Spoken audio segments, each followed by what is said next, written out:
The President of America, John Adams. This is a story about John Adams, the second President of the United States.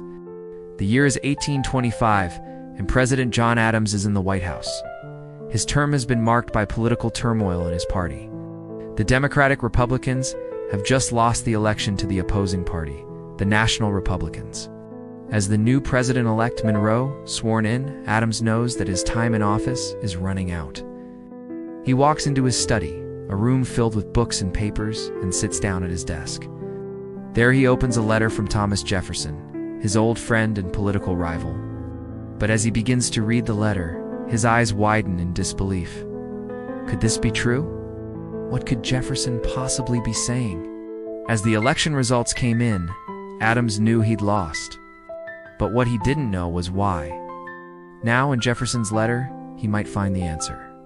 Jefferson begins by congratulating Adams on his service to the country and reminds him of their shared history, of how they both argued for independence from Britain and how they worked together to create the new nation. Then Jefferson drops a bombshell, tells Adams that he believes the election was not about policy or the future of the country, but about something much simpler, something much more primal. Adams leans back in his chair. He feels a blush creeping up his neck. How could this be? He'd always prided himself on his dignity, on his ability to keep his personal life separate from his public one. But it seems that hasn't stopped the rumors. What are these rumors? What has Adams done? We don't know exactly what Jefferson said in that letter, but we can imagine that he must have been referring to the gossip that had been swirling around Adams during his presidency. Gossip about his wife Abigail, who was known for her sharp tongue and even sharper elbows. Gossip about their son, John Quincy, who had a taste for the finer things in life, like fast horses and expensive cigars. And gossip about Adams himself. His enemies called him a tyrant, a monarchist, even a monarch. But Adams wasn't born with a silver spoon in his mouth. He was born into a family that valued education and hard work. His father was a farmer and a deacon in the church, and Adams himself had studied law and become a successful lawyer before entering politics. He was a founding father, a man who had helped to shape the very fabric of the nation. So where did the rumors come from? Perhaps they were simply jealous of Adams's success.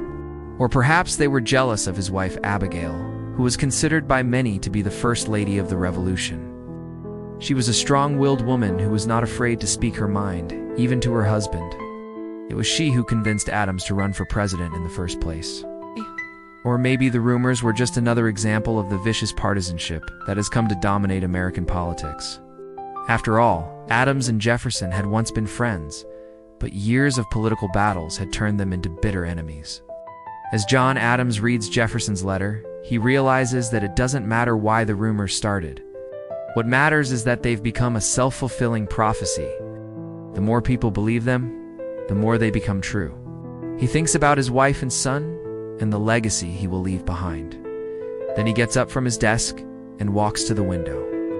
He looks out at the garden, remembering a time when he and Abigail first came to the house and planted a tree. They had been so happy then, so full of hope for the future. He had believed then that he could make a difference, that he could help create a better world for their son and for the generations to come. Now he's leaving the White House defeated and disgraced.